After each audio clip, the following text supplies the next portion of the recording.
আন্তর্জাতিক ইসলামিক বিশ্ববিদ্যালয় শুধুমাত্র মদিনা ইসলামিক বিশ্ববিদ্যালয়, আদার্স কান্ট্রি থেকে 90% ছাত্র সেখানে অধ্যয়ন করে। প্রায় 170টি দেশের ছাত্র সেখানে যায় প্রতি বছর এবং 28,000 প্লাস শিক্ষার্থী বর্তমানে অধ্যয়ন করছে। 907 জন টিচার এখন ক্লাস নিচ্ছেন আমাদের। এই যে আমি বাংলাদেশ থেকে মদিনা ইউনিভার্সিটিতে পড়ালেখার সুযোগ পেয়েছি, প্রথমত আল্লাহর অশেষ রহমত, সেটা তো অবশ্যই, এবং তাকদির, দোয়া। তবে কিছু ব্যক্তির অবদান তো অবশ্যই বটে। তার মধ্যে সর্বপ্রথম যেই মানুষটির কথা আসবে বারবার, তিনি আমার পিতা। আমার বুঝ হওয়ার পর থেকে আব্বুকে আজ পর্যন্ত দেখিনি যে উনি কোনো দিন তাহাজ্জুদ পড়েননি অসুস্থ ছাড়া। আব্বু আমাকে বলতো প্রায় যে আমি আরাফার ময়দানে দাঁড়িয়ে দোয়া করছি তোমাদের জন্য, আল্লাহ যাতে তোমাদেরকে মদিনা ইউনিভার্সিটিতে একটা সিট বরাদ্দ করে দেয়। আলিস আন্দোলন কী চায়, কেন চায়, 3টি মতবাদ, বিশেষ করে 3টি মতবাদ তা আব্বুকে খুব গভীরভাবে ভাবাইছে আর কি। আব্বু আমাকে বলছে যে আমি নতুন করে কালিমা তৈবা পড়ছি, লা ইলাহা ইল্লাল্লাহ পড়ে নতুন করে মুসলিম হয়েছি।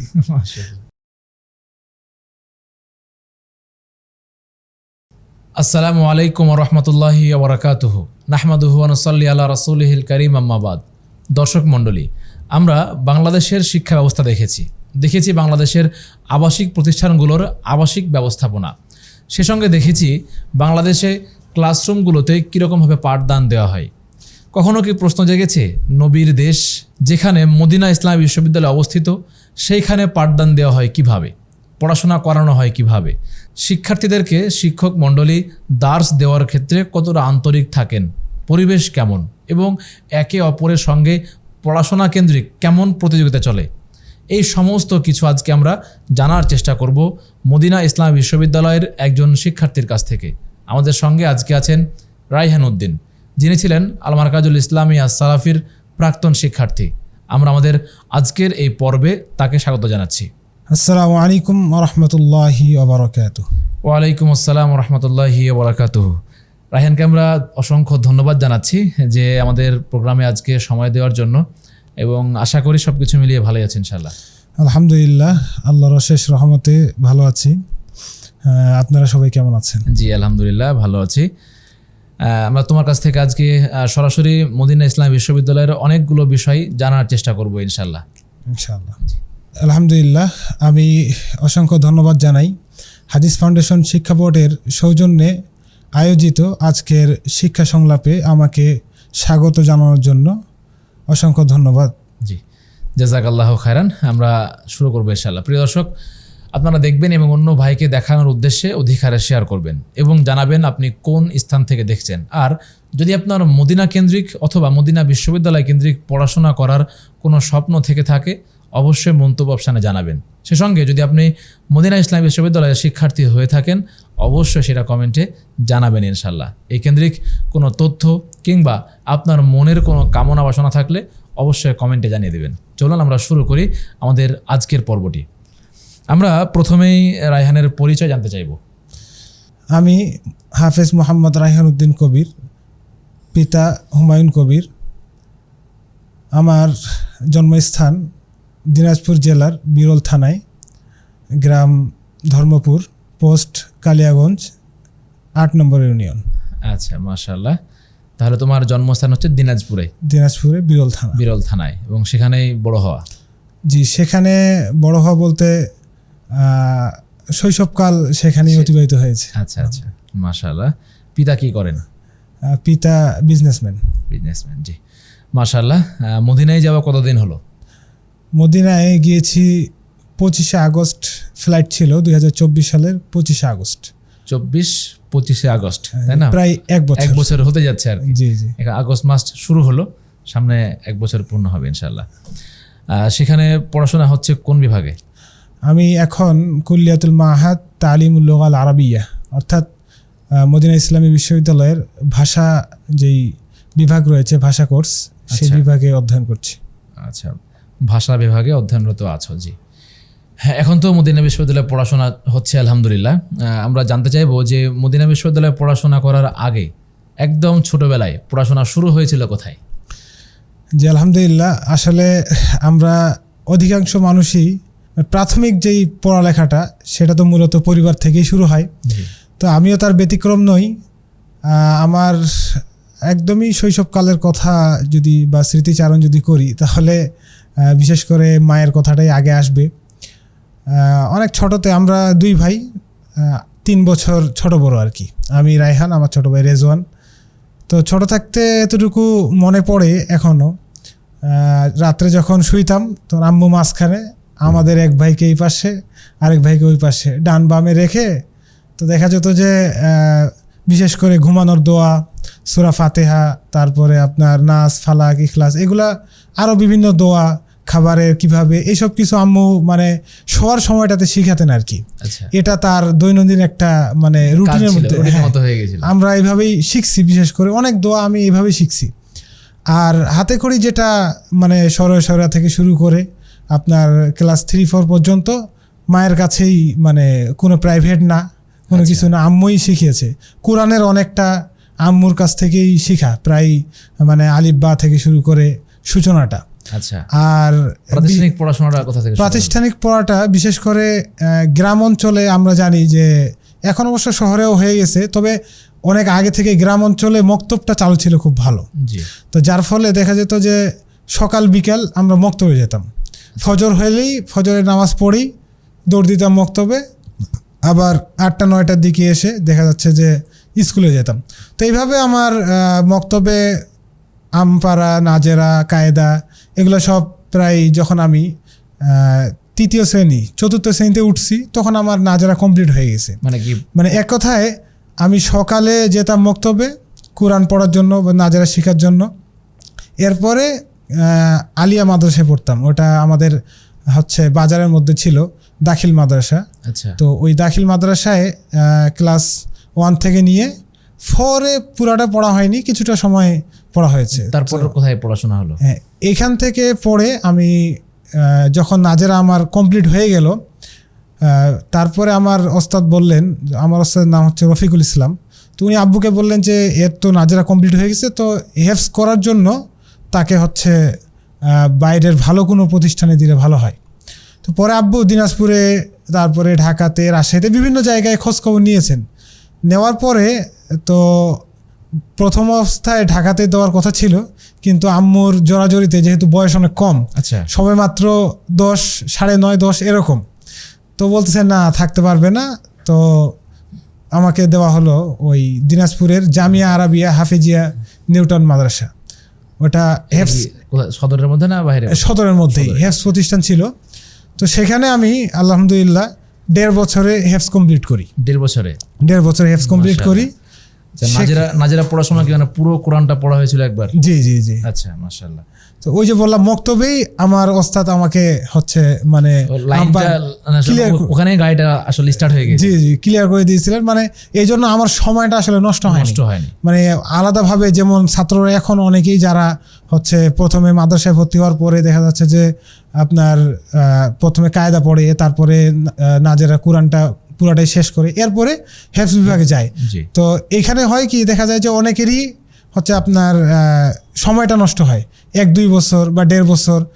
আর আমার ক্ষেত্রে হয়েছে যে আমি সকালে মক্তবে গেছি, আবার বিকালে মক্তবে গেছি, আর দুপুর টাইমটা বা সকাল 9টা-10টা থেকে নিয়ে 12টা পর্যন্ত হচ্ছে আলিয়া মাদ্রাসায় দাখিল মাদ্রাসায় আমি ক্লাস করছি। এই জন্য প্রাতিষ্ঠানিক যেই মানে বাংলা ইংরেজি যেই শিক্ষাটা এটাও কন্টিনিউ ছিল, আবার কোরআনের নাজেরা এই পড়াটাও কন্টিনিউ ছিল। তাহলে সেখান থেকে নাজেরাটা শেষ করে হেফজ শুরু হলো। হেফজ ওখানে শেষ হয়েছিল? হেফজ আমার ওই যে জামিয়া আরাবিয়া হাফিজিয়া বললাম, ওই মাদ্রাসা থেকে হেফজ শেষ হয়েছে। এরপরে ওখানে হেফজ শেষ হয় 2013 আপনার রামাজানের আগেই, সম্ভবত আপনার এটা ছিল জুলাইয়ের দিকে। আচ্ছা, ওই 2013 জুলাই সম্ভবত রামাজান ছিল, ওই সময়ে হেফজটা কমপ্লিট হয়। তো হেফজ কমপ্লিট হওয়ার পরে আমি সেখানে আর শুনানি দেই নাই। আব্বু যখন মানে জানলো, শুনলো, বিশেষ করে এখানে আরেকটা কথা বলে রাখি, আমরা সাধারণত মানে মানুষ জন্মগত দেখা যাচ্ছে যে অনেকে আহলে হাদিস বা বংশগত আহলে হাদিস, কিন্তু আমরা বংশগত আহলে হাদিস না। আচ্ছা, আমাদের পুরা পরিবার, এমনকি এখনো আমার ম্যাক্সিমাম মানে যারা সদস্যরা সকলেই হানাফি, তারা হচ্ছে অনুসরণ করে, মাযহাব অনুসরণ করে। কিন্তু ওই 2007-8 সালের দিকে আপনার এই যে প্রত্যাবর্তন, ফিরে আসা এই সঠিক পথে, আব্বু আগে আপনার যেমন দলাদলি করত, রাজনৈতিক দলের সাথে যুক্ত ছিল, তারপর মিলাদ মাহফিল, আপনার হচ্ছে যাবতীয় বিদআতের কর্মকাণ্ডের সাথে যুক্ত ছিল আমার গোটা পরিবারই। কিন্তু যখন এই যে বিশেষ করে মুজাফফর বিন মহসিন, আব্দুর রাজ্জাক বিন ইউসুফ, গালিব স্যার, এই সকলের বক্তব্য যখন শুনছে, তারপর থেকে আব্বু হচ্ছে পরিবর্তনটা আসে। এমনকি মানে মজার বিষয় হচ্ছে যে আব্বু যখন মানে এই শিরক বিদআত সম্পর্কে জানার পরে তিনি হচ্ছে আমাদের রাজশাহীতে আসলো, এসে এখান থেকে প্রায় মানে না হলেও 15-20 হাজার টাকার বই তিনি একবারই কিনে নিয়ে গেছেন। আচ্ছা। আর আব্বু কিন্তু ওই সময়কার 1980 শতকের দিকে তিনি কিন্তু তখনই হচ্ছে ডিগ্রি কমপ্লিট করছেন। পড়ালেখার ক্ষেত্রে তিনি আলহামদুলিল্লাহ শেষ পর্যন্ত পড়ালেখা করছিলেন।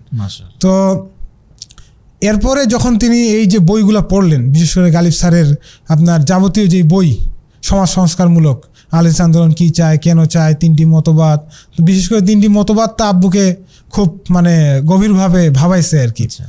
তো এই কথাগুলো আব্বুর কাছ থেকেই শোনা জানা, তখন তো আমরা অনেক ছোট। তো পরে আব্বু হচ্ছে নতুন করে আব্বু আমাকে বলছে যে আমি নতুন করে কালিমা তৈবা পড়ছি, লা ইলাহা ইল্লাল্লাহ পড়ে নতুন করে মুসলিম হয়েছি। তো আমরা বংশগত আহলে হাদিস ছিলাম না, পরে আব্বু ফিরে আসছে এই ইয়াতে, মাশাআল্লাহ। তো আপনার এই কারণে আমার শুনানিটা আসলে ওইখানে হয় নাই, মানে মূল কারণ ছিল এটা। তারপরে যখন আব্বু জানলো শুনলো, বিভিন্ন মাদ্রাসা দেখলো যে হেফস মানে প্রতিষ্ঠান, এই হেফস করার ক্ষেত্রে হানাফি প্রতিষ্ঠানগুলো বা কওমি প্রতিষ্ঠানগুলোর মানে গুরুত্ব বেশি, তারা খুব ভালোভাবে হেফসটা কমপ্লিট করায়। তো এই কারণে আর পারিবারিক চাপে মূলত দিনাজপুরে হেফসটা করা, তাছাড়া এই রাজশাহী আল মারাতুল ইসলামিয়া সালাফি এই মাদ্রাসাতেই হেফস কমপ্লিট করার কথা ছিল। কিন্তু যেহেতু হেফসটা হলো না, তাই আব্বু ওখানে মানে এখানে আমার আসা মূলত 2013 সালের 17 আগস্ট, মানে নদাপাড়া মাদ্রাসায় আমি ভর্তি হয়েছি 2013 সালের 17 আগস্টে। আচ্ছা। এখানে তো হেফস বিভাগে শুনানির জন্য ভর্তি হয়েছিলাম। তো শুনানি কমপ্লিট করলাম ডিসেম্বর পর্যন্ত।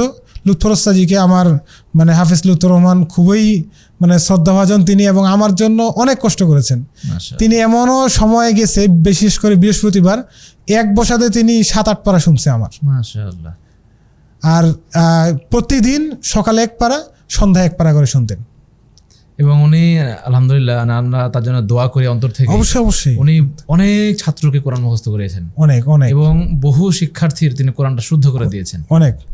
এমনকি আমার মনে আছে যে 2 নম্বর পাড়ার হচ্ছে আপনার 14 নম্বর পৃষ্ঠায় একটা আয়াত আছে, তো ফালিউ মিন শব্দটা, তো আমি আগে ওখানে সাকিন করতাম, তো পরে ওস্তাজি বললো যে এইখানে দেখো তাসদিদ আছে, সুতরাং তোমাকে গুন্না করতে হবে, ফালিউ মিন এরকম গুন্না করে থামতে হবে। তো আমি আশ্চর্য হয়েছিলাম ওই দিন যে আমি যে টিচারের কাছে পড়তাম উনি আন্তর্জাতিক মানের একজন মানে হাফেজ ছিলেন ওই সময়, মানে ওনার কাছ থেকে অনেক ছাত্র বিভিন্ন প্রতিযোগিতায় অংশগ্রহণ করে প্রথম স্থান দ্বিতীয় স্থান অধিকার করে নিয়ে আসছে। অনেক ছাত্র আপনার হচ্ছে যেই হেফস প্রতিযোগিতাগুলো হয় বিভিন্ন দেশে, ওখান থেকেও মানে ওনার নাম আমার যে হেফস টিচার দিনাজপুরের, তো উনি পর্যন্ত এটা হচ্ছে শুদ্ধ করতে পারেননি না। তো এই একটা হচ্ছে আমার ফলস ছিল কোরআনে, এটা হাফেজ লুৎফর রহমান ওস্তাজি আমাকে একদম স্পষ্টভাবে খুব সুন্দরভাবে বুঝিয়ে দিয়েছেন। তো আমি ওস্তাজির প্রতি অনেক কৃতজ্ঞ এবং আল্লাহর কাছে দোয়া করি আল্লাহ যেন তাকে ইহকালীন জীবনে শান্তি এবং পরকালীন জীবনে মুক্তি দান করেন, যাবতীয় কল্যাণ দান করেন। জাযাকাল্লাহু খায়রান। আমরা খুব অল্প সময়ের মধ্যেই তোমার শিক্ষা জীবনটা শুনলাম। এখান থেকে যদি আমরা বলতে চাই দর্শকদের উদ্দেশ্যে, সেটা হচ্ছে যে আমাদের সন্তানদেরকে আমরা মক্তবে পাঠানোর ক্ষেত্রে বেশ অবহেলা করি। আমরা রাহেনার মুখ থেকে শুনছিলাম তার যে হেফস কমপ্লিট করার যে ব্যাপারটা, এটা কিন্তু তাকে স্টার্টটা এবং তার শুরুর যে পথটা, এটা কিন্তু তার মক্তবে শুরু হয়েছিল, এবং মক্তবে যাতায়াত করার কারণে তার সময় যে নষ্ট হয়নি। দেখা যায় যে 2 বছর, 2.5 বছর, 3 বছর সময় লেগে যায় হেফস শেষ করতে। ওই জায়গায় মক্তবে যাওয়ার কারণে তার হেফসটা খুব দ্রুত সম্পন্ন হয়। এই জন্য আমরা দোয়া করব যেন আল্লাহ তাআলা আমাদের সন্তানদেরকে খুব দ্রুত হেফস করার এবং সঠিক নিয়মে স্বল্প সময়ের মধ্যে যেন ইফেক্টিভলি কোরআনটা মুখস্থ করতে পারে, আমরা সেই প্রয়াস চালাবো ইনশাআল্লাহ। আমরা রাহেনার কাছ থেকে আরও শুনছিলাম যে তার পিতার দিনে ফেরার বা সহিহ আকীদা গ্রহণ করার যে ব্যাপারটা, সেটা আমরা এরকমভাবে আরও অনেক জিনিস জানবো ইনশাল্লাহ। আমরা আর দেরি না করে সরাসরি মদিনার জীবনে প্রবেশ করব। আপনারা দেখতে থাকবেন এবং মদিনা কেন্দ্রিক আপনার মনের মধ্যে কোনো আগ্রহ থাকলে অবশ্যই সেটা মন্তব্য অপশনে জানাবেন। এবং মদিনা বিশ্ববিদ্যালয়ে আবেদন করতে হয় কিভাবে, আমরা এইটাও তার কাছ থেকে শুনবো ইনশাল্লাহ, তবে একটু পরে। তার আগে আমরা অন্য আরও কত জিনিসগুলো আমরা তার কাছ থেকে শুনে আসি ইনশাল্লাহ। আমরা জানছিলাম যে তোমার পড়াশোনাটা বাংলাদেশে প্রথমে দিনাজপুরে হলো, এরপর নওদাপাড়া আল মারকাজুল ইসলামিয়া সালাফিতে হেফজ শেষ হলো। তারপর তো এখানে তো জি জি হেফস এখানে 2013 সালে ডিসেম্বরে আমার শুনানি শেষ হলো।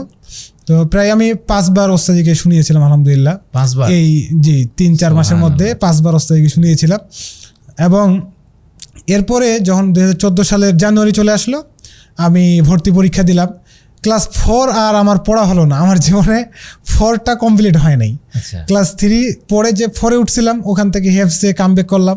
এরপরে আমি যখন এখানে ভর্তি হব, তখন ওস্তাজি আমাকে বলেছিলেন মূলত লুৎফর ওস্তাদ যে তুমি ক্লাস 5-এ ভর্তি হয়ে যাও, তাহলে তোমার আরও 1 বছর সময়টা কম লেগে যাবে। তো আমি তখন ক্লাস 5-এর জন্য ভর্তি পরীক্ষা দিই। যেহেতু আমি আগে থেকেই ক্লাস 4 বা 3 পর্যন্ত পড়া ছিলাম, তাই আমার বাংলা ইংরেজিতে আল্লাহর রহমতে কোনো প্রবলেম ছিল না। তো এটা দর্শকদেরকে একটু জানায় রাখি যে বাচ্চাদের হাতে খড়িটা যেন কোরআন হিফজ করার আগেই দিয়ে দেয়। কারণ অনেকেই দেখা যায় যে কোরআন শুরু মানে হিফজ করছে, আবার বাংলা পড়া হচ্ছে, এগুলো করতেছে না। দেখা যাচ্ছে যে ছোট বয়সে অনেকের ভুল ধারণা যে ছোট বয়সে যত ছোটতে হেফজে দিব তত সে দ্রুত মুখস্থ করবে।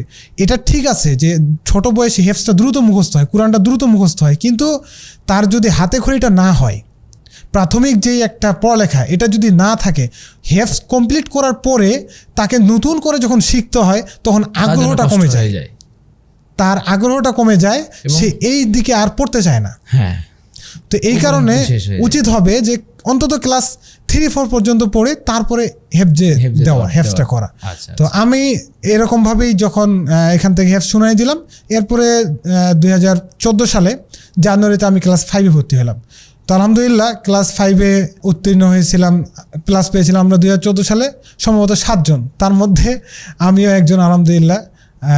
এখান থেকে যেহেতু ক্লাস 5 মানে পিএসসি, এসএসসি, জেডএসসি সব কিছু আমাদের আল মারকাজুল ইসলামিয়া সালাফি থেকেই সরকারিভাবে দেওয়া হয়, তাই এখান থেকে ক্লাস 5, এরপরে 6, 7, 8, 9, 10 এখানেই সব কিছু চলেছে। এরপরে আমি যখন আলিমে উঠি, তখন বিশেষ করে সরকারি যেই সার্টিফিকেট এটাকে আলিম বলা হয়, আর আমাদের মাদ্রাসার কওমি যেই সার্টিফিকেট এটাকে সানাবিয়া বলা হয়। তো এখানে সানাবিয়া পড়লাম, এটা ছিল 2021-22 সানাবিয়া, 21-22 সেশন সানাবিয়া। তো 21-22 যখন পড়লাম, এরপরে 22-এর মাঝামাঝির দিকে আমাদের সানাবিয়া শেষ হয়ে গেল। আর এই সানাবিয়া শেষ হয়ে গেল প্লাস 2022-এর নভেম্বর-ডিসেম্বর আমাদের ফাইনাল পরীক্ষা চলছিল আলিমের। তো এই ছিল মোটামুটি মদিনায় যাওয়ার আগের পড়ালেখা। আচ্ছা। তো এখানে আর একটা বিষয় বলবো যে আমি এই যে প্রসেসিংগুলো এগুলো সব কিছু আগে থেকেই আমরা আমাদের বড় ভাই যারা ছিলেন তারা বলেছেন, মদিনা ইউনিভার্সিটি যারা পড়ালেখা করছেন, আবেদন করার যে প্রসেস, তো সেই সময় আমি মূলত আবেদন করছি 2022-এর ডিসেম্বরের 4 তারিখ মনে আছে, ডিসেম্বরের 4 তারিখ আমি ফুলফিল আবেদন করি আলহামদুলিল্লাহ। আচ্ছা, এই যে এই জায়গাটায় আবেদন করার যে প্রসেস এটা পরে আসবো। আমরা এখন যেটা শুনতে চাইবো তা হচ্ছে মদিনায় যে পড়াশোনাটা এখন যেটা চলছে সে সম্পর্কে। এখন পড়াশোনা আমরা তোমার কাছে জানতে পারলাম যে পড়াশোনা করছে হলো মাহাদে। জি। মাহাদের পড়াশোনার প্রসেসটা কীরকম, মানে মাহাদ কি আলাদা কোনো বিষয় কিনা বা নির্দিষ্ট যে বিষয়গুলো আছে সেটারই কোনো একটা অন্তর্ভুক্তমূলক বিষয় কিনা বা এটা আলাদা কোনো বিষয় কিনা, এটা একটু বলবে দর্শকদের উদ্দেশ্যে। জি জি, আসলে মাহাদ প্রাথমিক একটা স্টেপ, আরবি শিক্ষার মানে বেসিক যে লেভেল, এটা মূলত মাহাদের প্রথম কাজ। মানে একটা অনারব ছাত্রকে ফ্লুয়েন্টলি অ্যারাবিকটা বলা বোঝা, কিভাবে সে বুঝবে, কিভাবে সে জানবে, কিভাবে সে বলবে, এই জ্ঞান অর্জন করার যেই একটা প্রাথমিক প্ল্যাটফর্ম, এটাই মূলত মাহাদ। এটা হচ্ছে মাহাদ। এটা মূলত কত বছরের কোর্স হয় সাধারণত? এটা সাধারণত 2 বছরের কোর্স। 2 বছরের কোর্স। তার মানে ফার্স্ট স্টেপে যখন কেউ মদিনায় যাওয়ার পর তার মাহাদটা যদি সে করতে পারে তাহলে তার জন্য সেটা বেশ মাস্ট বেটার। এটা ভালো হয়। আচ্ছা, এখানে বাংলাদেশ থেকে বলেন বা পৃথিবীর যেই কান্ট্রি থেকেই সেখানে মদিনা ইসলামী বিশ্ববিদ্যালয়ে যাওয়া হোক না কেন, আমরা আরেকটু জানি সৌদি আরবের বাইরের ছাত্রদের জন্য, বিশেষ করে আন্তর্জাতিক ইসলামিক বিশ্ববিদ্যালয় শুধুমাত্র মদিনা ইসলামী বিশ্ববিদ্যালয়, যেখানে 90% ছাত্র বাহির থেকে আসা, আচ্ছা, আদার্স কান্ট্রি থেকে 90% ছাত্র সেখানে অধ্যয়ন করে। তো প্রায় 170টি দেশের ছাত্র সেখানে যায় প্রতি বছর, এবং 28,000 প্লাস শিক্ষার্থী বর্তমানে অধ্যয়ন করছে। 907 জন টিচার এখন ক্লাস নিচ্ছেন আমাদের মাশাআল্লাহ ওখানে। তো প্রাথমিক যখন ছাত্র এই সব প্রসেসিং শেষ করে মদিনা ইউনিভার্সিটিতে যায়, যাওয়ার পরে তাদেরকে যেই প্রাথমিক যেই পড়ালেখা, প্রাথমিক যেই স্টেপটা, এটা মূলত ভাষা কোর্সে দেওয়া হয়। বেশিরভাগ ছাত্রই ভাষা কোর্স থেকে যায়। কিছু কিছু ছাত্র যারা অ্যারাবিক ফ্লুয়েন্টলি পারে বা বিশেষ করে কওমি মাদ্রাসা থেকে পড়ে যায়, যারা কুরআন হাদিসের গভীর জ্ঞান অর্জন করে গেছে এখান থেকে, তারা মূলত সরাসরি কুল্লিয়াতে যায়। আচ্ছা, তা আমরা এবার জানতে চাইবো যে মাহাদে তো ভাষাটাকে শেখানো হয়, জি, ভাষার পাশাপাশি আর কি কি শেখানো হয়? মাহাদে শুধু যে ভাষা শেখানো হয় বিষয়টা তা নয়। আচ্ছা, এখানে আপনার বেশ কয়েকটি সাবজেক্ট আছে এবং মুস্তাওয়া ভিত্তিক, অর্থাৎ সেমিস্টার ভিত্তিক। যেমন প্রথম সেমিস্টারে আপনাকে 7টা সাবজেক্ট পড়ানো হবে। এখানে মোট কয়টা সেমিস্টার? 4টা সেমিস্টার। 4টা সেমিস্টার 2 বছর। 2 বছরে 4টা সেমিস্টার। একটা সেমিস্টার শুরু হয় আগস্টে, সেপ্টেম্বরে, আরেকটা সেমিস্টার শুরু হয় আপনার হচ্ছে জানুয়ারিতে। আচ্ছা, অর্থাৎ একটা সেমিস্টার 4 মাসের। 4 মাস। তাহলে জি। তাহলে তো তোমার 8 মাসে 2টা সেমিস্টার হয়ে জি, যাচ্ছে। 8 মাসে 2টা সেমিস্টার। তাহলে তো আরো 2 মাস বাকি থাকছে। সেই 2 মাস না, 2 মাস বাকি থাকছে না, কারণ আমরা 3 মাস ছুটি কাটাচ্ছি। ও আচ্ছা আচ্ছা, ওই ছুটিটা এসে add হয়। ছুটিটা 3 মাস, আর মাঝখানে রামাজান আছে, হ্যাঁ, বুঝছি, তারপরে বুঝছি। মানে ছুটি অন্যান্য আছে। আরো ছুটিগুলো জি, আছে, জি। সবকিছু মিলে এটা হয় তো 4 মাস করে একটা সেমিস্টার। একটা সেমিস্টার। প্রথম সেমিস্টারে দেখা যাচ্ছে যে আপনার 6টা-7টা সাবজেক্ট থাকে। দ্বিতীয় সেমিস্টারে 2-1টা আরো বাড়তি হয়। তৃতীয় সেমিস্টারে আরো 2-1টা বাড়তি হয়। মানে কোন সাবজেক্ট কি শেষ করে দেওয়া হয় একবার নাকি সব সাবজেক্টই শেষ করে দেওয়া হয়। আমি সেটা বলছি না। ধরো ফার্স্ট সেমিস্টারে সাবজেক্ট হলো 4টা, জি, এখন সেকেন্ড সেমিস্টারে গিয়ে যদি সাবজেক্ট 6টা হয়, তার মানে তো সাবজেক্ট অ্যাড হচ্ছে। জি, জি। মানে একবার ধরো যে ফার্স্ট সেমিস্টারে যেটা পড়লাম ওটা বাদ সেকেন্ড সেমিস্টারে, এরকমটা হয় না? বিষয় হচ্ছে যে ফার্স্ট সেমিস্টারে আপনি যেই বইগুলো পড়ছেন, এই বইগুলো বাদ নতুন আলোচনা আসবে, কিন্তু বিভিন্ন রূপে। আচ্ছা, বুঝছি। মানে আপনার বিষয়টা হচ্ছে যে আপনার একই বই, একই নাম, কিন্তু স্তর যেমন স্তর ভাগ আছে। স্তর স্তর ভাগ। যেমন আমরা পড়ছি এসো আরবি শিখি, হ্যাঁ। বিশেষ করে যারা মাদ্রাসা লাইনে কওমি মাদ্রাসা ছাত্র, এরা সবাই এই বইটা এই পড়েছি। বইটা চিনে হ্যাঁ। আরবি ভাষার ক্ষেত্রে। তো এসো আরবি শিখি, কিন্তু আমরা যখন ক্লাস 6-এ পড়ছি বা 4-এ পড়ছি, তখন 1 নাম্বারটা পড়ছি, আবার যখন 5-এ উঠছি তখন 2 নাম্বারটা পড়ছি। তো এই যে এরকম ভাবে স্তর, আলাদা আলাদা ভাগ। জি, জি। আচ্ছা, বুঝছি।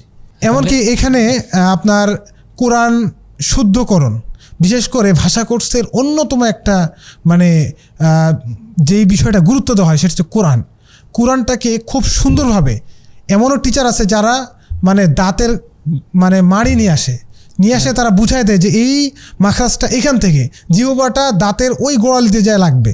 এই প্র্যাকটিক্যাল দেখা যায়। প্র্যাকটিক্যালি এভাবে শেখানো হয় আচ্ছা, মাখরাজটা। এরপরে আপনার তাজবিদ তো আছেই, প্লাস কোরআনের যে বিশুদ্ধকরণ, এটা একদম ইন্টারন্যাশনালভাবে খুবই সুন্দরভাবে এবং বারবার মস্ক করার মাধ্যমে কোরআনটাকে বিশুদ্ধ করা হয়, যারা বিশুদ্ধভাবে কোরআন পড়তে পারে না, অনারব ছাত্ররা। আচ্ছা, আচ্ছা। প্লাস আপনার মুখস্থ কিছু বিষয় থাকে কোরআনের সিলেবাস, কিছু নাজারার সিলেবাস থাকে। এরপরে হাদিস আছে, মুখস্থ হাদিস আছে, ফিকা আছে, তারপর আপনার নাহু সরফ আছে, এরপরে আরবি যেই। তাহলে আমরা ভাষা কোর্স বলছি, কিন্তু এখানে পুরো জিনিসটার ফান্ডামেন্টাল সবকিছু দেওয়া হচ্ছে। আপনার মানে কোরআন হাদিসকে বোঝার জন্য যে বেসিক লেভেলটা আপনার মানে এখানে তৈরি হয়ে যাচ্ছে। আচ্ছা আচ্ছা, মাশাআল্লাহ। তাহলে তো এই বেসিক নিয়ে এখন যে কোনো ডিপার্টমেন্টে সে গেলে তো ভালোভাবে ধরতে পারবে। অবশ্যই। এই কারণেই মূলত তারা অনারব ছাত্রদের জন্য এই ভাষা কোর্সে কুল্লিয়াতুল মাআহাদ যেই ভাষা কোর্সের যেই ডিপার্টমেন্ট, এই ডিপার্টমেন্টটা রাখা শুধুমাত্র অনারব ছাত্রদের জন্য। এখানে কিন্তু আরব ছাত্ররা চান্স পায় না। এখানে আরেকটা বিষয় পরিষ্কার হয়, আমি যখন আবেদন করে সেখানে গেলাম, তাই না, আমি ভর্তি হচ্ছি, আমি নির্দিষ্ট একটা বিভাগে ভর্তি হলাম। জি সাপোজ আমি ভর্তি হলাম দাওয়া ডিপার্টমেন্টে। জি এখন আমাকে কি ওই এই মাহাত যেটা আছে জি এটাকে কি সেইটার অধীনে করতে হবে, নাকি এইটা শেষ করার পরে আবার আমাকে যে কোনো বিষয়ে বা যে কোনো ডিপার্টমেন্টে যেতে হবে? না, ধরেন আপনি এখান থেকে গেলেন, যাওয়ার পরে আপনাকে কুল্লিয়াতুল হাদিস বা কোরআন বা যে কোনো একটা ডিপার্টমেন্টে আপনি ভর্তি হলেন। এরপরে দেখা গেল যে আপনার ভাষাটা আলো ফ্লুয়েন্টলি জানতে হবে। আপনি বুঝতেছেন, বলতে পারতেছেন না, বা বুঝতেছেন কম, মানে 100% বুঝতেছেন না, যে শিক্ষকরা যে দার্স দিচ্ছেন সেটা আপনি বুঝতেছেন না, তো আপনার প্রয়োজন এখন ভাষা কোর্স। তো আপনি যখন ভাষা কোর্সে আসলেন, তখন আপনার আগের যেই আপনি পড়ালেখা করছেন, সেটা হোক 5 দিন হোক 10 দিন, যেই সময়টাই আপনি যে ডিপার্টমেন্টে ছিলেন, দাওয়া বলেন হাদিস বলেন, সেটার সাথে সম্পৃক্ত না। আচ্ছা, আপনি যখন ভাষা কোর্সে আসলেন, আসার পরে আপনি নতুন করে এখানে সব কিছু শিখবেন। এরপরে ভাষা কোর্স শেষ করার পরে আপনি যখন মানে নতুন করে কুল্লিয়ায় ভর্তি হবেন, সেটা আপনি নির্দিষ্ট করে আপনি নিজেই চয়ন করতে পারবেন। মানে যে তখন আবার নতুনভাবে চয়েস করতে হবে। নতুন করে চয়েস করতে হবে যে আপনি কোন ডিপার্টমেন্টে ভর্তি হবেন। আপনি যদি কুল্লিয়াতুল দাওয়ায় ভর্তি হন তাহলে দাওয়া, যদি হাদিসে ভর্তি হন হাদিস, কোরআনে ভর্তি হলে কোরআন, শারিয়া ভর্তি হলে শারিয়া। এখানে ভর্তি হওয়ার যে ব্যাপারটা থাকে, জি এখানে কোনো স্কোর লাগে না কিভাবে এটা জি নির্ণয় হয়? একটু স্কোর লাগে, বিশেষ করে কোরআন ডিপার্টমেন্টে যারা ভর্তি হবে তাদেরকে আউট অফ 5 প্রয়োজন। আচ্ছা আচ্ছা, আউট অফ 5 না হলে তাদেরকে আসলে কোরআন ডিপার্টমেন্টে নেয় না, কারণ মদিনা ইউনিভার্সিটিতে এটা কতর মধ্যে আউট অফ 5 এর মধ্যে 5 পাওয়া লাগে? জি জি ও আচ্ছা, এমনকি আপনার কোরআনটাকে খুব মানে হেফসটা খুবই মানে গুরুত্বপূর্ণভাবে থাকতে হবে, মানে একদম আপনাকে যেন আটকাতে না পারে, মানে হেফজে কোনো গ্যাপ থাকা যাবে না। না। কারণ কোরআন ডিপার্টমেন্টে পড়ানো হয় 10 কেরাত, তার মধ্যে 7 কেরাত আবশ্যক। আমরা যেটা শুনে আসছি ইতিপূর্বে, মদিনা ইউনিভার্সিটিতে 10 কিরাত শেখানো হয়, এমনকি প্রত্যেকটা কিরাতের গ্রামার সহ শেখানো হয়। আচ্ছা, 10 কিরাত বলতে কি বোঝানো হচ্ছে? 10 কিরাত বলতে আমরা যে ইতিপূর্বে শুনে আসছি যে 7 কিরাত, যেমন আপনার হচ্ছে পূর্বের যেই সময়টা, বিশেষ করে আপনার আলী রাদিয়াল্লাহু তাআলা আনহুর সময়, তার পরবর্তীতে ও আচ্ছা আচ্ছা, ওই যেই কিরাতের সময় যে ভাগ, কিরাতের সেটা। যে ভাগটা, যেমন কোথাও আমরা জের পড়তেছি, কোথাও জবর পড়তেছি, পড়ছি, জি। হ্যাঁ, হরকতের যে পরিবর্তন, আবার মাদের যে পরিবর্তন, এই যে মানে কোরআনের একটা বিভিন্ন রকম সৌন্দর্য, যে তিলাওয়াত বা যেটা ইয়ে আছে, ভেরিয়েশন, জি, তো এটা মূলত শেখানো হয়। এমন মজার বিষয় হচ্ছে, আমাদের কুল্লিয়াতুল কুরআন থেকেই ছাত্ররা আমেরিকা বলেন, ইউরোপ কান্ট্রিগুলোতে বলেন, বিভিন্ন জায়গায় তাদেরকে নিয়ে যাওয়া হয়। আচ্ছা, এবং আমাদের যে মসজিদগুলো, এই মসজিদগুলোতে কুল্লিয়াতুল কুরআনের ছাত্ররাই ইমাম হিসাবে তারা নিযুক্ত আছেন। এবং আনন্দের বিষয় হচ্ছে যে যখন আমরা নামাজ পড়ি, তখন তারা বিভিন্ন কেরাতে নামাজ পড়ান। আচ্ছা, একাধিক কিরাতে? জি, একাধিক কেরাতে নামাজ পড়ান, তো শুনতেও খুব ভালো মানে খুবই আনন্দ লাগে যে ওই বিভিন্ন একাটাকে শেখা হয়েছে নাকি? একাত্তা শিখা বলতে, যেহেতু এখনো ওই ডিপার্টমেন্টে যাইনি, আচ্ছা, ডিপার্টমেন্টে গেলে তখন সেটা জি জি, এই কারণে আমাদের এখন ওইভাবে শেখানো হচ্ছে না। এখন মূলত বিশুদ্ধকরণ, মাখরাজ, তারতিল, প্রাথমিক তারতিব, বিষয়গুলো এখনো এগুলো। এরকমভাবে আর আছে। যখন কোরআন ডিপার্টমেন্টে যাব ইনশাল্লাহ, তখন হয়তো সামনে যদি আবারও আল্লাহ সুযোগ করে দেন, তখন তো হয়তো সেই সময় ইনশাল্লাহ জি, শোনানো হবে। আমরা দোয়া করি যেন আল্লাহ তাআলা তোমাকে কাঙ্ক্ষিত জায়গায় পৌঁছে দেন ইনশাআল্লাহ। আল্লাহুম্মা আমিন। আচ্ছা, যেহেতু যাওয়া প্রায় 1 বছর হয়ে আসছে, তার মানে সেমিস্টার তো 2-1টা হয়ে গেছে মনে হয়। জি, কয়টা সেমিস্টার হয়েছে? 2 সেমিস্টার 2 সেমিস্টার। পড়াশোনা কেমন লাগছে, কিরকম মনে হচ্ছে? হ্যাঁ, আলহামদুলিল্লাহ। ওইখানকার আসলে বলে না যে পরিবেশটাই হলো মূল জিনিস। মূল জিনিস, জি জি। এমন ইমাম মালিক রহিমাহুল্লাহর একটা উক্তি আছেন, তিনি বলছেন আল ইলমু ইউতা ওয়ালা ইয়াতি। তিনি বলছেন যে ইলম এমন একটা জিনিস, যার কাছে যাওয়া হয় সে আসে না। আচ্ছা, তো যখন মদিনা ইসলামী বিশ্ববিদ্যালয়ে আল্লাহর রহমতে পৌঁছে গেলাম, তখন আসলে এইটা খুব বারবার মনে পড়ছিল, যে পড়ছিলাম একটা ঘটনা, যে তিনি বলছেন আল ইলমু ইউতা ওয়ালা ইয়াতি, ইলমের কাছে যেতে হয়, সে ইলম আসে না, একা একা আসে না। তো 6000 কিলোমিটার পাড়ি দিয়ে আসছি, প্রাথমিক অবস্থায় নার্ভাস, তারপরে বড় ভাইদের সংস্পর্শে, তাদের সহযোগিতায় ভর্তি, এরপরে যখন ভাষা কোর্সে পড়ালেখা শুরু করলাম, শিক্ষকদের আন্তরিকতায় আমরা মুগ্ধ। তারা সুবহানাল্লাহ, আলহামদুলিল্লাহ, তারা এতটা বেশি আন্তরিক, আমাদের ঘাড়ে হাত দেন, এরপরে পিঠের মধ্যে ইয়া করেন, আবার 2 জন ছাত্রকে কনভারসেশন করান, এমনকি লিখতে পারতেছি কি না, কোনটা সমস্যা, এমন বোর্ডে আসে লিখো, এটা বুঝায় দাও ছাত্রদেরকে। মানে পড়াশোনার যে ভেরিয়েশন তাদের কাছ থেকে আমরা মানে অনেক কিছু শেখার আছে। মানে বাংলাদেশে কি হয়, বাংলাদেশে হয় দেখা যায় যে আগে আমাদেরকে রুলস পড়ানো হয়, তারপরে কি হয় যে মানে উদাহরণ দেওয়া হয়। কিন্তু না, ওখানে আমি দেখলাম যে টিচার আসলেন, এসে ধরেন আপনি একটা শব্দের অর্থ জানেন না, স্বাভাবিক যে আমরা একটা শব্দের অর্থ জানি না, বা বিভিন্ন দেশে বিভিন্ন ভাষায় সেই মানে একটা ফল মনে করেন, এই ফলটার মানে হচ্ছে বিভিন্ন ভাষায় বিভিন্ন বলা হয়। তো উনি কি করেন, আমাদের যে টিচার, উনি গুগল থেকে ডাউনলোড করে নিয়ে আসে ফলটা দেখান, দেখে জিজ্ঞেস করেন তোমার ভাষায় কি বলে এটা, তোমার ভাষায় কি বলে এটা। খুবই মজাদার। দেখা যাচ্ছে যে আমরা ফ্রান্সি ভাষা শিখে গেলাম, এরপরে হচ্ছে ল্যাটিন ভাষা শিখে গেলাম, হ্যাঁ কিছু কিছু বিষয় আমরা কিন্তু এটাও শিখে যাচ্ছি। তো আপনার এটা খুবই মানে আনন্দের একটা চমৎকার লাগে যে এইভাবে টিচাররা আমাদেরকে শেখায়। আসলে আমরা তো এই যেগুলো সোশ্যাল মিডিয়া বা আমাদের ইলেকট্রনিক ডিভাইস বিভিন্ন খারাপ কাজে ব্যবহার করি, কিন্তু তারা যে এত সুন্দরভাবে এই ডিভাইসটা ইউজ করে, তারপরে তাদের প্রজেক্টর সিস্টেম আছে যে কোনো কিছু যদি আপনি বুঝতে না পারেন তো সুন্দর করে সুইচ টিপে দিল, প্রজেক্টর নামে গেল, টিচার তখন ওখানে এই ল্যাপটপে সব কিছু তিনি বুঝাই দিবেন, আন্ডারলাইন করে দিবেন যে এটা তোমরা লিখে নাও এবং এটার আলোকে এই বিষয়টা তোমরা ক্লিয়ার করে আসবা, এইভাবে তিনি বুঝিয়ে দেন। তো প্রত্যেকটা টিচার সবাই খুবই আন্তরিক, এবং একটা পড়া যদি আপনি না পারেন তাহলে ওইটাকে 2 বার 4 বার 10 বার পর্যন্ত বুঝাবেই না, আপনাকে না বুঝে আপনাকে থাকতে দেবে না। আচ্ছা, প্রত্যেকটা ছাত্র। আর আরেকটা আনন্দের বিষয় হচ্ছে যে ক্লাসরুম অনেক, টিচার অনেক, এজন্য ছাত্র সংখ্যা অল্প। একটা ক্লাসরুমে 15 জন, 20 জন, 25 জন ছাত্র, প্রত্যেকটা ছাত্রকেই টিচার ধরেন এবং প্রত্যেকটা ছাত্রের কাছ থেকে শিখিয়ে নেন। একটা প্রশ্ন আছে, সেটা হচ্ছে যে আমাদের যেমন বাংলাদেশে একটা ক্লাসে 8টা যদি সাবজেক্ট থাকে, তাহলে 8টা সাবজেক্টে আধা ঘন্টা করে ক্লাস হবে, এবং ছাত্ররা এক ক্লাসরুমে বসে থাকবে এবং স্যাররা আসবেন, পড়াবেন, চলে যাবেন। এটা একটা ধারা। আর একটা ধারা হচ্ছে যে শিক্ষক এক জায়গায় বসে থাকবেন, ছাত্ররা বিভিন্ন ক্লাস ছাত্ররা আসবে, পড়বে, চলে যাবে। ওইখানে কোনটা ফলো করা হয়? এখানে আমাদের যেই ভাষা কোর্সে এক রুমেই ছাত্ররা থাকবেন, টিচাররা আসে, তাদের মতো করে তারা সুন্দরভাবে পড়াবেন। কিন্তু যারা আপনার কুল্লিয়ায় পড়ে, যেমন আপনার হচ্ছে কুল্লিয়াতুল হাদিস বলেন, কোরআন বলেন, শারিয়া বলেন, যে কোনো কুল্লিয়ায় যারা পড়ে, এই বিভাগগুলোতে আপনার ছাত্ররা হচ্ছে নিজে থেকেই চয়ন করতে পারবে যে আমি এই ক্লাসটা অমুক টিচারের কাছে নিব। মানে ওয়েবসাইটে টিচারের নাম চলে আসবে, আপনি কোন টিচারে, যেমন ওখানে তো অনেক রুম, এমনকি অনেক টিচার, এখন একটা বিষয়ের উপরে অনেকগুলো টিচার আছে। আচ্ছা, তার মানে একটা বিষয়ের উপরে একাধিক জায়গায় ক্লাস হয়, আচ্ছা, এবং একাধিক টিচার আছে।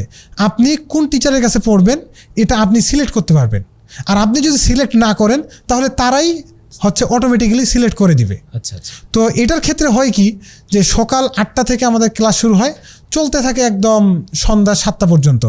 তো প্রতিদিন 4 ঘন্টা, 5 ঘন্টা, 6 ঘন্টা এরকম ক্লাস হয়।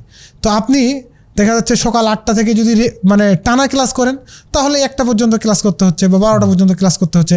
আবার যদি আপনি ব্রেক দেন, আপনি মনে করেন যে অমুক টিচারের কাছে আমি পড়বো, উনার ক্লাসটা আবার সন্ধ্যায় আছে, তাহলে সকালে আপনি হচ্ছে 2টা ক্লাস করলেন, সন্ধ্যায় 2টা ক্লাস করলেন।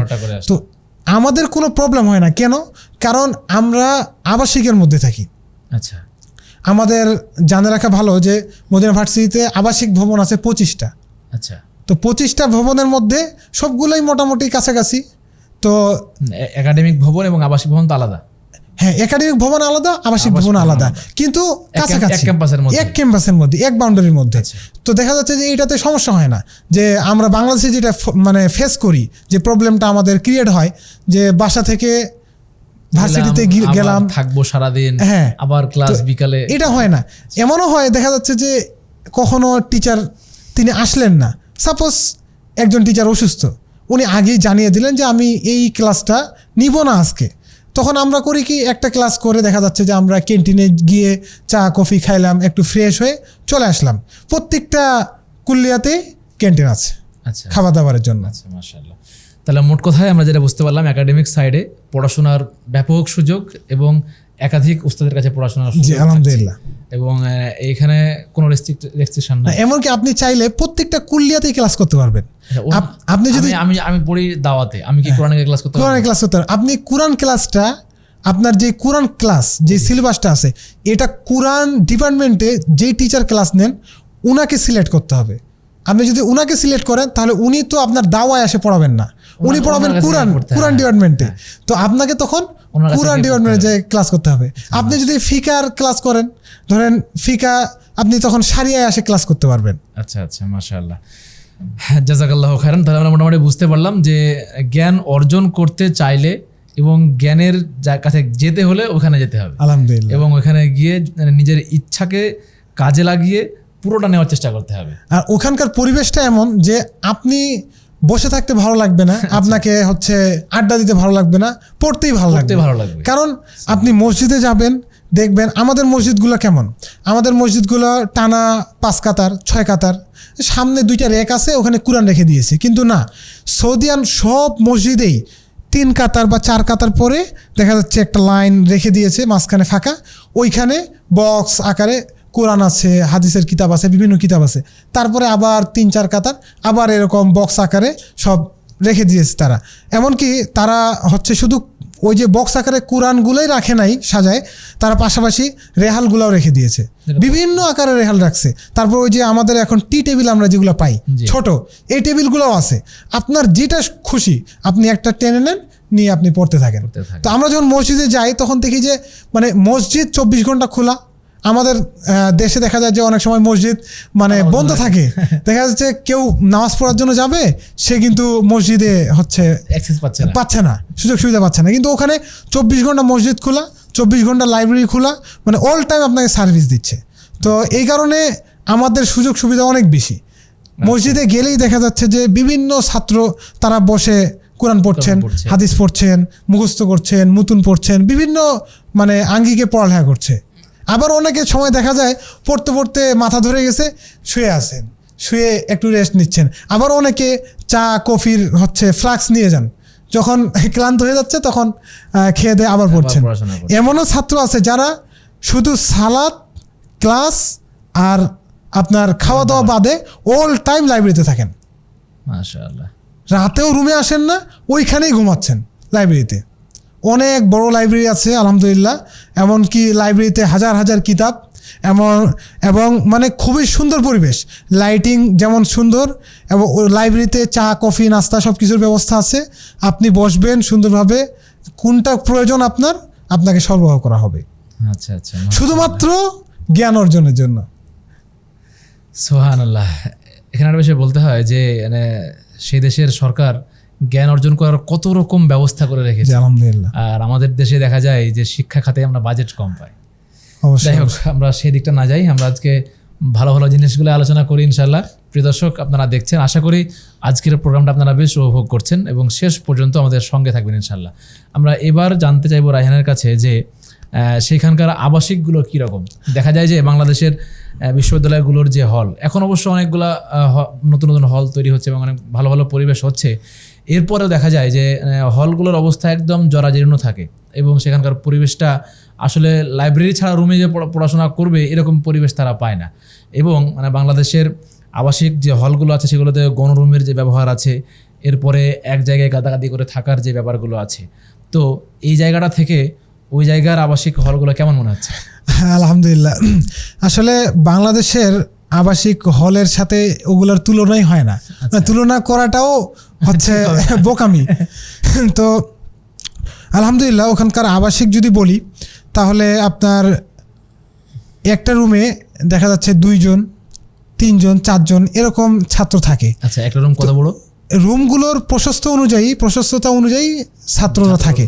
তো আলহামদুলিল্লাহ ওখানে একটা রুমে একটা ছাত্রের জন্য যা প্রয়োজন তারা তার থেকে বেশি দিয়ে রাখছে। আচ্ছা, যেমন প্রত্যেকটা রুমেই আপনার যদি ধরেন 2 জন 3 জন যাই থাকুক না কেন, যদি 2 জনের রুম হয় তাহলে দেখা যাচ্ছে যে তাদের মাঝখানে আপনার যেই যাতায়াতের জন্য একটা যে জায়গা, সেই জায়গা রেখে এক সাইডে 2 রুম আর পাশে হচ্ছে যাতায়াতের জায়গা।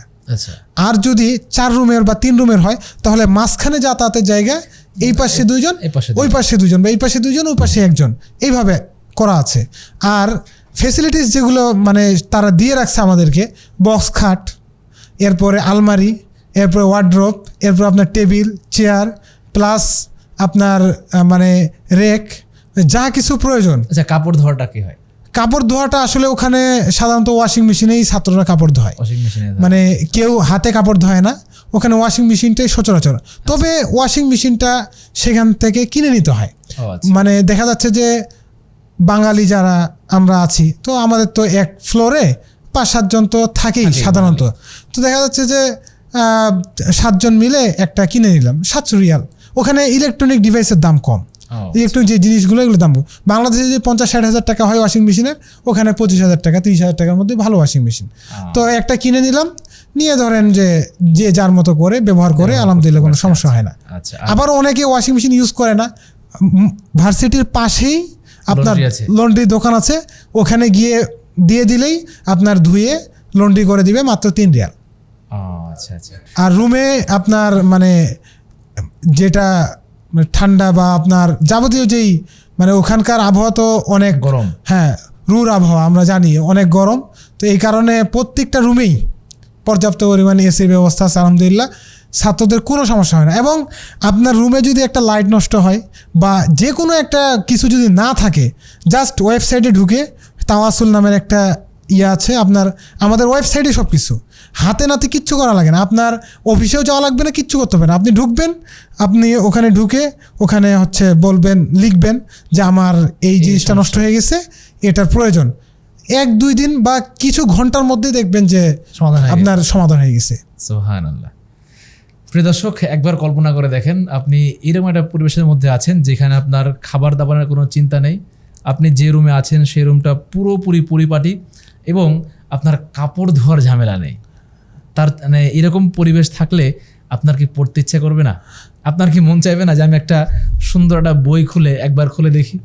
অবশ্যই কিন্তু মন চাইবে। আর একবার হলেও মদিনায় যাওয়া প্রয়োজন।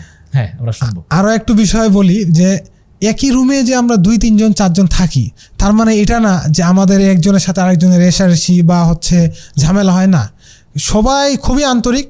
এক রুমে বিভিন্ন দেশের ছাত্র আছি, যেমন আমার রুমে ইন্ডিয়ান ভাই আছে একজন, কম্বোডিয়ান আছে একজন। তো তারা খুবই আন্তরিক। আমি তার কোনো মানে ডিস্টার্ব করবো না, সে আমাকে কোনো ডিস্টার্ব করবে না। কিছু রুলস আছে, 11টার পরে লাইট জ্বালানো যাবে না, জোরে কথা বলা যাবে না, বন্ধু বান্ধবের সাথে আড্ডা দেওয়া যাবে না, এগুলো রুলস তৈরি করা আছে ভার্সিটি থেকে। তো সবাই আলহামদুলিল্লাহ রুলস ফলো করে, এবং কথা বলার জন্য আমাদের ওয়াইফাই সিস্টেম করাই আছে প্রত্যেকটা রুম, প্রতিটা ফ্লোর, এবং কেউ যেন রুমে কথা না বলে এই জন্য বাইরে আপনার বসার ব্যবস্থা করে দেওয়া আছে। আচ্ছা, যাতে করে ছাত্ররা অন্য ভাইয়ের ডিস্টার্ব না হয়, বাইরে গিয়ে তারা পরিবারের সাথে সৌজন্য কথা বলবে, বিভিন্নভাবে কোনো প্রয়োজন হলে বাইরে গিয়ে তারা হচ্ছে কথাবার্তা বা মিটিং করবে। শুধুমাত্র রুমের আপনার হচ্ছে সমাজতা বা রুমের সৌন্দর্য বজায় রাখার ক্ষেত্রে এই সুন্দর সিস্টেমটা তারা করে রাখছে, আলহামদুলিল্লাহ। মাশাআল্লাহ, জাযাকাল্লাহু খাইরান। পরিবেশ এবং তোমার কথাবার্তাগুলো শুনে মনে হচ্ছে যে আল্লাহ তাআলা যদি সেখানে আমাদের সবাইকে একবার করে যাওয়ার সুযোগ দিতেন তাহলে খুব ভালো হতো, আলহামদুলিল্লাহ। আচ্ছা, এবার আমরা আরও একটা বিষয় নিয়ে জানতে চাইবো, সেটা হচ্ছে যে আমরা বাংলাদেশের হলগুলোতে আমরা দেখি যে খাবার দাবারের যে ব্যাপারটা থাকে, সেখানে পাতলা ডাউল থাকে এবং প্রত্যেকটা তরকারি মনে হয় যেন আমার দিকে তাকিয়ে আছে, তারা সবাই চোখ দেখাচ্ছে আমার দিকে, এবং অত্যন্ত ক্ষুধা না থাকলেও খাবার খেতে ইচ্ছে করবে না। খাবারের পরিবেশ কেমন? খাবারের পরিবেশ আলহামদুলিল্লাহ, আমাদের মদিনা ভার্সিটিতে 4টা ক্যান্টিন আছে। আচ্ছা, তো 4টা ক্যান্টিন এক একটা প্রায় মানে আমার আইডিয়াতে যতটুকু মনে হচ্ছে 1 বিঘার উপরে হবে। আচ্ছা, এক একটা ক্যান্টিনের মানে প্রশস্ততা আর কি, হ্যাঁ দৈর্ঘ্য প্রস্থ এবং স্কোয়ার ফিট 2 সাইডেই। তো একসাথে প্রায় 300-400 জন তো খাইতে পারবেই। আচ্ছা, এত একটা ক্যান্টিনের মধ্যে এরকম 4টা ক্যান্টিন আছে। তো সিস্টেম হচ্ছে আপনার কাছে যেই আইডি কার্ড আছে সে আইডি কার্ড নিয়ে যেতে হবে। আপনি ওই যখন ঢুকবেন, প্রবেশ করবেন ক্যান্টিনে, প্রবেশ করার সময় ওখানে স্ক্যানার মেশিন নিয়ে বসে আছেন এক ভাই, ওখানে স্ক্যান করতে হবে। আপনার নাম যদি শো করে তাহলে আপনি ভিতরে ঢুকতে পারবেন, নাহলে ঢুকতে পারবেন না। তো এইভাবে যখন আপনি ঢুকলেন, ঢুকার পরে সুন্দরভাবে আপনি সিরিয়ালে গেলেন। বুফ দেখছি না আমরা, বুফ যেমন মানে একটা একটা করে ট্রেতে সব নিচ্ছে, তো এইভাবে সাজানো আছে। আচ্ছা প্রত্যেকটার সামনে একজন করে হচ্ছে দায়িত্বশীল ভাই তারা দাঁড়িয়ে আছেন। তো আপনার ভাত 3-4 রকমের থাকে, এরপরে লুডুস, পাস্তা, মাংসর কয়েকটা ভ্যারাইটি থাকে, গরুর মাংস, খাসির মাংস, এরপরে আপনার মুরগির মাংস 3-4 আইটেমের থাকে, এরপরে আপনার সবজি ভেন্ডি ভাজি থাকে, এরপর আলু ভাজি থাকে, এরপর আপনার হচ্ছে পুঁই শাক থাকে। মানে এগুলো আমাদের জন্য হচ্ছে খাবার উপযোগী আর আচ্ছা, কি। এটা তো আপনার দেখা যায় যে বিভিন্ন দেশের মানুষ বিভিন্ন খাবার, হ্যাঁ, বিভিন্ন খাবার ওদের সবার জন্য এই ব্যবস্থা। আচ্ছা, মানে প্রত্যেক দেশের কথাকে মাথায় রেখে তারা খাবারটা জি জি জি, এটা আলহামদুলিল্লাহ প্রত্যেক দেশের কথা মাথায় রেখে তারা এই খাবারগুলো, বিশেষ করে লুডুস, পাস্তা, আরও বেশ কয়েকটা খাবার আছে যেগুলোর নাম আমার এখন স্মরণ আসতেছে না। এগুলো বিশেষ করে চাইনিজরা বা হচ্ছে আপনার আরও যে ইউরোপ কান্ট্রি, ওয়েস্টার্ন দেশগুলো, এগুলো তারা মানে গ্রহণ করে আর কি। এরপরে প্রত্যেক সকালবেলা যেমন 2টা ডিম থাকে, পনির থাকে, এরপরে আপনার হচ্ছে মধু থাকে, এরপর জুস, ফ্রুটস, আপনার কলা বা আপনার আপেল হচ্ছে, তারপর ফল ফ্রুটসগুলো থাকে। এরপরে রুটি আপনার 3 বারই থাকে, আপনি ভাতও নেন রুটিও নেন, কোনো সমস্যা নেই। আচ্ছা, এখানে খাবারের জন্য আলাদা কোনো পে করতে হয় কিনা? আলাদা পে করতে হয় খাবারের, আমাদেরকে যেই প্রতি মাসে যে মাসিক স্টাইপেন্ডটা দেওয়া হয় সেখান থেকে 150 রিয়াল পে করতে হয় খাবারের জন্য। ওখান থেকে ওটা আলাদাভাবে দিতে হয়? জি জি। আচ্ছা, মাশাআল্লাহ, বেশ ভালো লাগলো, আলহামদুলিল্লাহ। আমরা অনেক কথাই শুনলাম, এইবার আমরা শেষ দিকে যাব, একটু বলবে যে এটার প্রসেসটা কীরকম ছিল? হ্যাঁ, মদিনা ইউনিভার্সিটির প্রসেস আসলে অনেক লম্বা প্রসেস। সংক্ষিপ্তভাবে বলবো যে প্রাথমিক অবস্থায় যে বিষয়গুলো মানে না হলেই নয়, যেমন একটা মানে অবস্থানে যাওয়া, আপনার শিক্ষাগত মান, যেমন সানাবিয়া, আলিম, ইন্টার, এই 3টার যদি সার্টিফিকেট আপনার থাকে তাহলে আপনি আবেদন করতে পারবেন। এরপরে যেগুলো প্রশাসনিক যে বিষয়গুলো লাগবে, যেমন পাসপোর্ট, পুলিশ ক্লিয়ারেন্স, এরপরে জাতীয়তা, হেলথ সার্টিফিকেট, এরপরে আপনার এনআইডি, জন্মসনদ, এরপরে আপনার তাজকিয়া, কোনো একজন আলেমের সুপারিশপত্র, যেটা আমরা বুঝি 1-2জন, একজন দিলেও সমস্যা নেই, 2জন দেওয়া যায়। তারপরে আপনার এক্সট্রা সার্টিফিকেট হিসাবে আপনি হেফজের সার্টিফিকেট, মুতুনের সার্টিফিকেট, ভাষা কোর্সের সার্টিফিকেট, এগুলো অ্যাড করতে পারবেন। এটা আপনাকে ওখানে আরো ওয়েবসাইটে গেলে কাগজগুলো দেখা যাবে কি? জি জি জি। আচ্ছা, এই কাগজগুলো দিয়ে আমাকে আবেদন করতে হবে। আবেদনের একটা নির্দিষ্ট সময় আছে, যেমন এই বছরে আবেদন ছিল 1.5 মাস। মে মাসের 15 তারিখে শুরু হয়েছে, জুন মাসের 30 তারিখ পর্যন্ত আবেদনের মেয়াদ ছিল।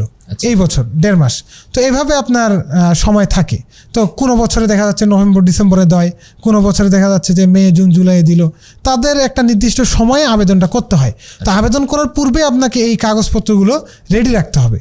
এরপরে আপনি আবেদন করার পরে তারা আপনাকে ইমেল করবে, প্রাথমিক স্টেপ আপনার আবার পরীক্ষা নিবে, এরপরে আপনাকে আবার হচ্ছে যে তারা যদি আপনাকে গ্রহণ করে তাহলে আবার ইমেইলে চলে আসবে, সব ইমেইলের মাধ্যমে হবে। এরপর থেকে আবেদন করার পর থেকে আপনার তাদের সাথে যোগাযোগের মাধ্যমে হচ্ছে ইমেল। আচ্ছা, তারা যদি আপনাকে প্রাথমিক সিলেকশন দেয় তাহলে ইমেইলে আপনাকে দিয়ে দেবে। আমার আবেদনটা সম্পূর্ণ হবে কয়টা স্টেপে? প্রথমে একটা মেইল দিয়ে আমাকে জানাবে প্রাথমিক সিলেকশন। জি, প্রাথমিক সিলেকশনের পরে আমার কি ভাইবা নেবে? প্রাথমিক সিলেকশনের পরে আগে দেখা যেত আমরা মদিনা যখন একাই ছিল তখন আমরা আবেদন করছি, কিন্তু আমাদের পরের বার থেকে মদিনা যখন মিনিস্ট্রির মধ্যে অন্তর্ভুক্ত হয়ে গেছে তখন সিস্টেমগুলো একটু চেঞ্জ হয়ে গেছে। মিনিস্ট্রি বলতে আমরা একটু বুঝি, মিনিস্ট্রি হচ্ছে আপনার গুচ্ছ সিস্টেম। বাংলাদেশে যেমন আমরা গুচ্ছ বুঝি, যে এক জায়গায় পরীক্ষা দিব, সব কিছু হয়ে যাবে একসাথে। ওকে, তো এরকম মিনিস্ট্রি মানে আপনার 28টা বা 29টা ভার্সিটি সৌদি আরবে, সবগুলোই মিনিস্ট্রির মধ্যে মানে সংযুক্ত আছে। তো আপনি আবেদন করার সময় 3টা ভার্সিটিকে মানে চয়ন দিতে পারবেন, যে আমার এই তিনটা ভার্সিটিতে আমি কাগজ পাঠাচ্ছি। হ্যাঁ, তো এই 3টা ভার্সিটি আমি পড়তে ইচ্ছুক। তারপরে সেই ভার্সিটিগুলো যদি আপনাকে গ্রহণ করে তারা পর্যায়ক্রমে আপনাকে ইমেল করবে, প্রাথমিক সিলেকশনে ইমেল করবে যে তুমি কবুল হয়েছো। এরপরে আপনাকে ভাইবা নিবে, ভাইবার পরে আবার ফাইনাল সিলেকশন দিবে। বর্তমানে এই প্রসেস চলতেছে। ফাইনাল সিলেকশন দেওয়ার পরে তারাই আপনাকে ইফাদা কবুল দিবে, ইশারে কবুল দিবে, তারপরে আপনাকে ভিসা দিবে, ভিসার পরে আপনাকে হচ্ছে টিকিট দিয়ে দিবে। তো ভিসা পর্যন্ত আপনাকে হচ্ছে তাদেরই সব কিছু। এরপরে যখন ভিসা হাতে দিয়ে দিবে আপনাকে বা ইশারে কবুল দিয়ে দিবে, তখন ভিসার জন্য ঢাকায় গিয়ে সব কাগজপত্র আপনার অ্যাটাচমেন্ট করা, এরপরে দূতাবাসে গিয়ে করতে হবে। জি, সৌদি দূতাবাসে গিয়ে করতে হবে। এরপরে যখন আপনি সব কিছু সাবমিট করবেন, এই ভিসাটা যখন আপনি ওয়েবসাইটে সাবমিট করবেন তখন তারা ওয়েবসাইটে আপনাকে টিকিট দিয়ে দেবে। আচ্ছা, ইমেইলে টিকিট পেয়ে যাবেন। সম্পূর্ণ ওনাদের সৌদি সরকারের খরচে। সুবহানাল্লাহ। যাক, আলহামদুলিল্লাহ, আমরা তোমার কাছ থেকে অনেক জিনিস শুনলাম এবং শুনতে শুনতে অনেক সময় পার করলাম। আমরা শেষ আর একটা প্রশ্ন করব, দিয়ে শেষ করব। সেটা হচ্ছে, এতদূর পথ তুমি এখানে চলে আসলে কোন কোন ব্যক্তির অবদান তোমার জীবনে সবচেয়ে বেশি এবং তোমার উল্লেখযোগ্য, সেগুলো একটু বলবে। জি আলহামদুলিল্লাহ। আসলে মানে সময় অনেক লম্বা হয়ে যাচ্ছে যদিও, তারপরেও আমার এই অবস্থানে আসার বা এই যে আমি বাংলাদেশ থেকে মদিনা ইউনিভার্সিটিতে পড়ালেখার সুযোগ পেয়েছি, প্রথমত আল্লাহর অশেষ রহমত, সেটা তো অবশ্যই, এবং তাকদির, দোয়া। তবে কিছু ব্যক্তির অবদান তো অবশ্যই বটে। তার মধ্যে সর্বপ্রথম যেই মানুষটির কথা আসবে বারবার, তিনি আমার পিতা মোহাম্মদ হুমায়ুন কবির। যদিও তিনি পেশায় একজন বিজনেসম্যান, কিন্তু আলহামদুলিল্লাহ আমার পিতা আসলে, যেহেতু তিনি সামনে নেই তাই বলছি, এবং অনেকের জানার জন্য মূলত বলা, তাছাড়া বলতাম না। আমার বুঝ হওয়ার পর থেকে বা আমার এই যে পড়ালেখার জীবন শুরু করার পর থেকে, যখন থেকে আব্বুর প্রত্যাবর্তন, বললাম আমি এর আগে বলেছি প্রত্যাবর্তন এই যে সহি সুন্নার পথে, তখন থেকে আমি আব্বুকে আজ পর্যন্ত দেখিনি যে উনি কোনো দিন তাহাজ্জুদ পড়েননি অসুস্থ ছাড়া। অসুস্থতার কারণে হয়তো উঠতে পারেনি, তাছাড়া রেগুলার উনি তাহাজ্জুদ সালাত আদায় করেন। এমনকি আমি যখন মার্কাজে পড়তাম, আমি নিজেও জানি না যে মার্কাজের প্রত্যেকটা টিচারের নাম্বার আমার আব্বুর কাছে আছে।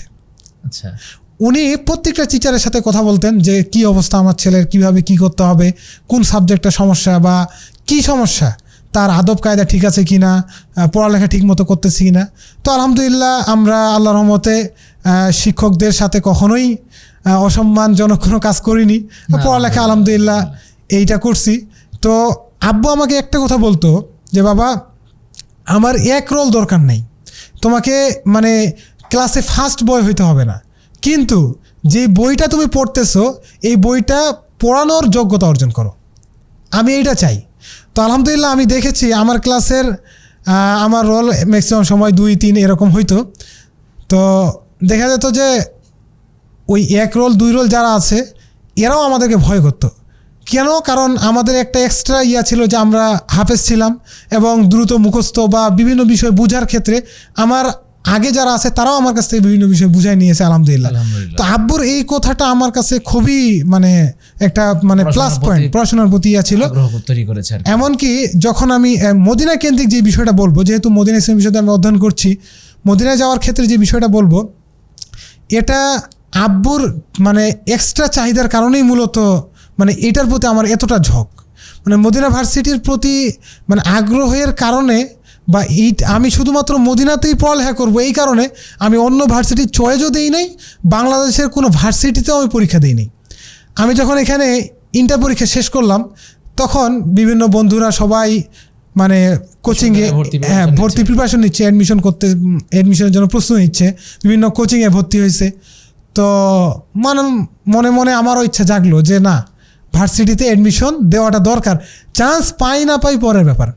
তো আব্বুকে ফোন দিলাম যে আব্বু, ভার্সিটিতে অ্যাডমিশন দেওয়া উচিত, যেহেতু সবাই দিচ্ছে এবং আর মদিনার প্রসেস আরও দেরি আছে, আবেদন করছি সবে মাত্র, কিন্তু এখনও তো দেরি আছে, ফাইনাল সিলেকশন হয় নাই, প্রাথমিক সিলেকশন হয় নাই, বিভিন্ন মানে সামনে এখনো মানে অদেখা জি জি জি অদেখা। তো তখন আব্বু আমাকে বলল যে বাবা, আমি চাই না তুমি কোনো ফ্রি মিক্সিং ভার্সিটিতে পড়ালেখা করো, মানে তুমি এই যে এতদিন আমি তোমাকে একটা মানে সুন্দর পরিবেশে রাখছি, তোমাকে সব সময় মানে মজার বিষয় হচ্ছে যে আমার খালার বাসায় বলেন, ফুপার বাসায় বলেন, যেই বাড়িতে মানে মাহারাম আছে, গায়ের মাহারাম আছে, আমার খালাতো বোন বা ফুফাতো বোন, আব্বু আমাকে ওই বাড়িতে রাত থাকতে দেয় নাই, এমনকি একা যাইতে দেয় নাই, বলছে তুমি যদি যেতে হয় তোমার আম্মুকে সাথে নিয়ে যাও, শুধুমাত্র এই মেইলি কোনো মানে কারণ যেন আমাদের মধ্যে না লাগে। তো এইটা মানে খুবই গুরুত্বপূর্ণ একটা পয়েন্ট ছিল আমার জন্য। তো আলহামদুলিল্লাহ আমরা আমাদের জীবনে কখনো মেয়েদের সংস্পর্শে যাইনি আলহামদুলিল্লাহ, এমনকি শুধুমাত্র এই কারণে আব্বু আমাকে মানে বাংলাদেশের অন্য কোনো ভার্সিটিতে পড়তে দেয়নি। তো তিনি সেদিন আমাকে একটা কথা বলছিলেন যে বাবা, আজকে তোমার মন খারাপ হইতে পারে, কারণ তোমার সব বন্ধুরা ভার্সিটিতে অ্যাডমিশন দিবে, তারা পড়ালেখা করবে, তারা অনেক উচ্চ পর্যায়ে যাচ্ছে, কিন্তু তোমাকে আমি আজকে যাওয়ার অনুমতি দিচ্ছি না। আমি দোয়া করতেছি আল্লাহর কাছে, এমনকি আমি আরাফার ময়দানে দোয়া, আমার আব্বু 2019 সালে আব্বু আম্মু দুইজনে হজ করে আসছে। তো আব্বু আমাকে বলতো প্রায় যে আমি আরাফার ময়দানে দাঁড়িয়ে দোয়া করছি তোমাদের জন্য, আল্লাহ যাতে তোমাদেরকে মদিনা ইউনিভার্সিটিতে মানে মদিনা ইউনিভার্সিটির একটা সিট তোমাদের জন্য বরাদ্দ করেন। তো সেদিনও আব্বু আমাকে বলছিলেন যে আমি তোমার জন্য দোয়া করতেছি, তোমার যেহেতু মন খারাপ আজকে যে তোমাকে আমি যেতে দিচ্ছি না সেই স্থানে, আমার অনুমতি নাই যে অন্যান্য ভার্সিটি তুমি পড়ালেখা করো, ফ্রি মিক্সিংয়ে তুমি পড়ালেখা করো, তো আমি দোয়া করতেছি আল্লাহ যাতে তোমার মদিনা ভার্সিটিতেই একটা সিট বরাদ্দ করে দেয়। তো আমি সেদিন মানে ওই দিন আরও বেশি অনুপ্রাণিত হয়েছিলাম যে আল্লাহ তুমি আমাকে এই ভার্সিটিটাতেই আমার জন্য একটা পড়ার সুযোগ করে দিও। তো আলহামদুলিল্লাহ তার 4 মাসের মাথায় আমি মানে হচ্ছে প্রাথমিক সিলেকশন পেয়ে গেলাম, তারপরে 4 মাসের মাথায় ফাইনাল সিলেকশন পেয়ে গেলাম। তো আলহামদুলিল্লাহ তারপরে তো চলে গেলাম আলহামদুলিল্লাহ। আর এটা ছিল আমার পারিবারিক দিক। তো শিক্ষাগত দিকে আমরা জানি যে টিচাররা আমাদের পিতৃসুলভ, তার মধ্যে কিছু শিক্ষক মানে যাদের কথা না বলেই না, ইতিপূর্বে বলেছি হাফেজ লুৎফর রহমান ওস্তাদির কথা, এরপরে আমার খুবই মানে কাছের একজন টিচার ফজল করিম ওস্তাদ, যে আল্লাহ তাকে জান্নাতবাসী করুক, তিনি মৃত্যুবরণ করেছেন। এরপরে আমাদের vice principal doctor Nurul Islam, তিনি আরবির অনেক কিছু আমাকে শিখিয়েছেন। আরবির হাতে খড়ি আরও একজন টিচার, বা শর্টকাট আরবি মানে ইবারত পড়া যেটা আমরা শর্টকাটে শিখেছি, বিশেষ করে মাকবুল হুসাইন ওস্তাদ যে আমাকে খুবই ভালোবাসতেন এবং হাতে নাতে শিখিয়ে দিয়েছেন যে এটা এইভাবে এটা এইভাবে। তো তারপরে আরও যে টিচারগুলো আছেন, বিশেষ করে ইংলিশে যদি বলি আব্দুল ওয়াহেদুজ্জামান স্যার আছেন, শাহিন স্যার আছেন, তারপরে অঙ্কে যদি বলি তাহলে ইকবাল স্যার, তারপর আমাদের মানিক স্যার, শাহজাহান স্যার, বাংলার ক্ষেত্রে শামসুল আলম স্যার আছেন, তারপর ফায়জাল স্যার আছেন। এরকম প্রত্যেকটা প্ল্যাটফর্মেই নাহু সরফের ক্ষেত্রে যদি বলি তাহলে ফজলুল ওস্তাদের কথা বলেছি, এবং প্রাথমিক স্টেপে ইমামউদ্দিন বিন আব্দুল বাসির ওস্তাদ তিনি ছিলেন। তারপরে মুজাফফর ওস্তাদের কাছে আমরা নাহু পড়েছি, পাঞ্জাব পড়েছি, আব্দুর রশিদ ভাই আছেন। তো এরা সকলেই মানে কাউকে আমি মানে হচ্ছে বাদ দিতে পারবো না, তো অনেক লম্বা সময় হয়ে যাবে এদের বৃত্তান্ত দিতে গেলে। তো ওনারা প্রত্যেকেই আমাদের শ্রদ্ধাভাজন, এবং প্রত্যেকের জন্যই আমার অন্তরস্থল থেকে কৃতজ্ঞতা এবং আল্লাহর কাছে বিশেষ দোয়া যে আল্লাহ তাদের সার্বিক জীবন কল্যাণ দান করুন এবং ইহকালীন জীবনে শান্তি, পরকালীন জীবনে মুক্তি দান করুন। আল্লাহুম্মা আমিন।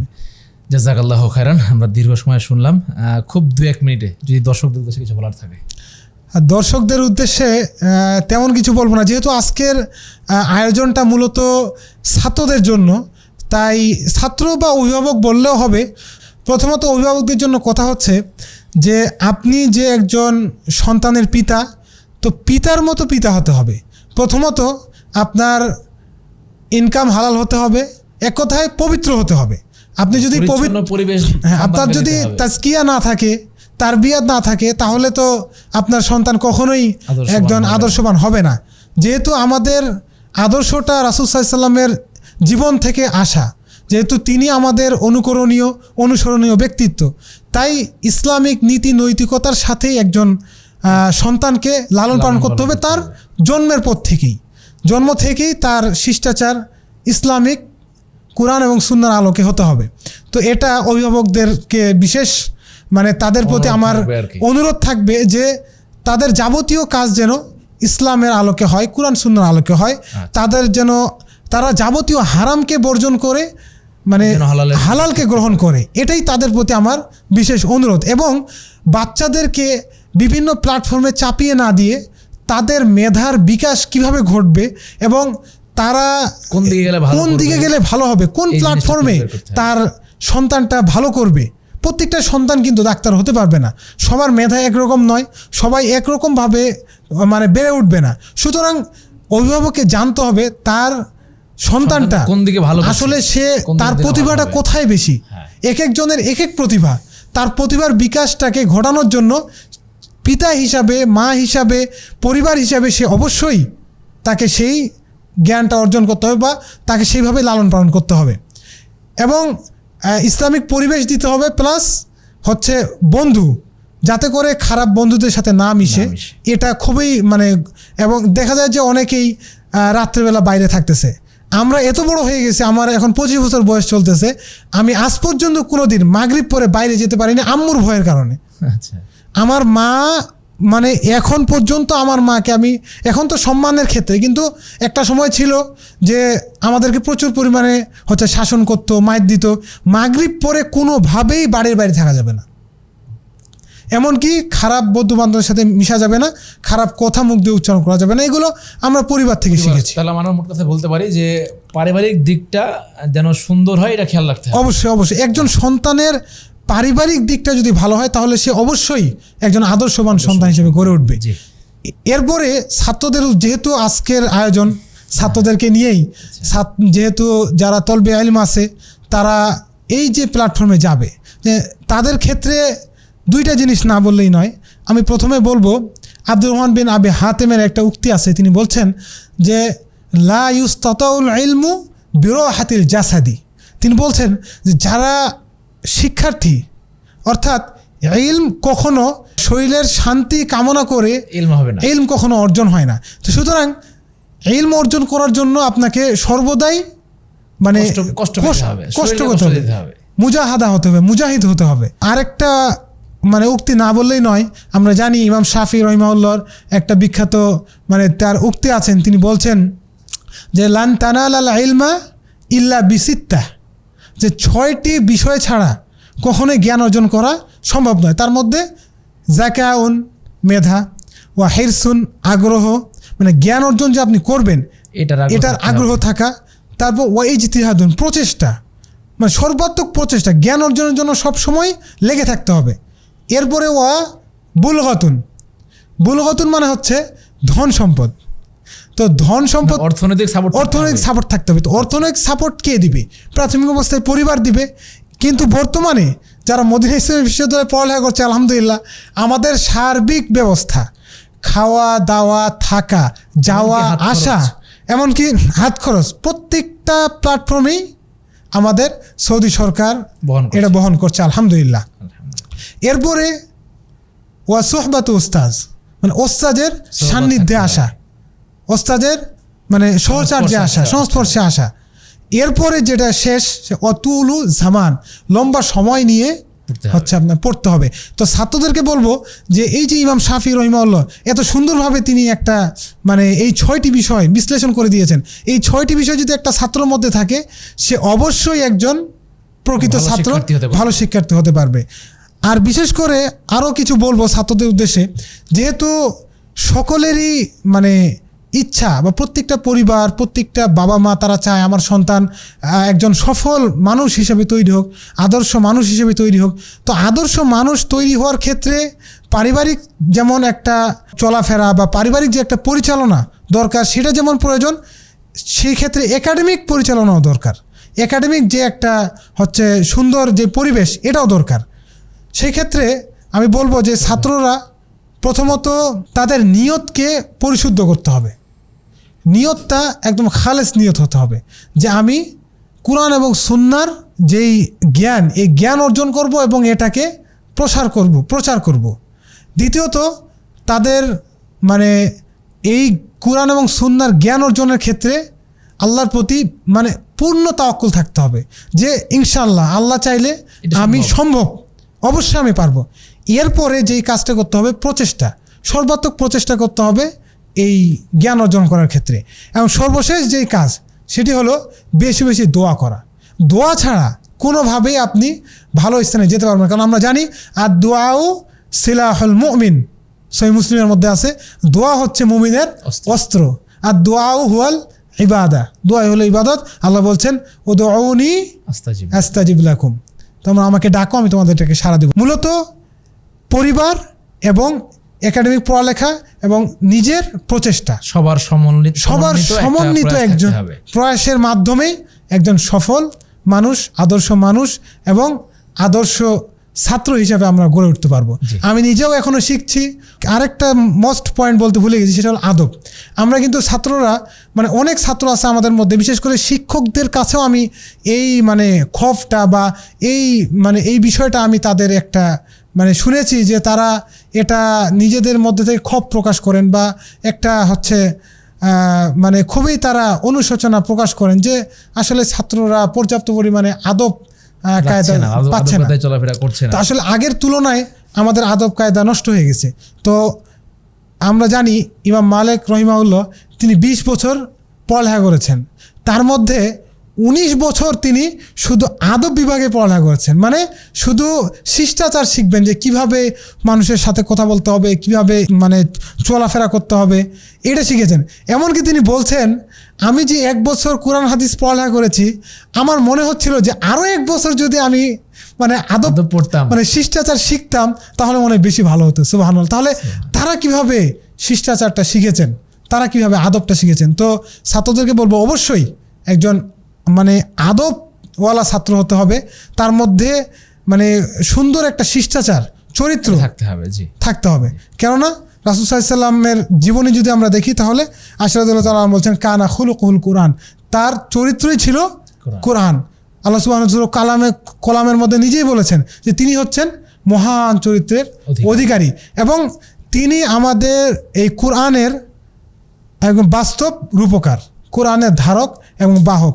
কোরআনের সব কিছু তিনি তার নিজের জীবনে বাস্তবায়ন করে গেছেন। যেহেতু আমাদের অনুসরণীয় অনুকরণীয় ব্যক্তিত্ব তিনি, তাই কোরআন এবং সুন্নাহর আলোকে আমাদের জীবন পরিচালনা করতে হলে আমাদেরকে আদর্শবান মানুষ, আদর্শ ছাত্র, আদর্শ পরিবার, আদর্শ সন্তান প্রত্যেকটা ক্ষেত্রেই আদর্শবান হতে হবে। আল্লাহ সুবহানাহু ওয়া তাআলা আমাদের প্রত্যেককেই কোরআন এবং সুন্নাহর আলোকে আমাদের জীবন পরিচালনা করার তৌফিক দান করুক।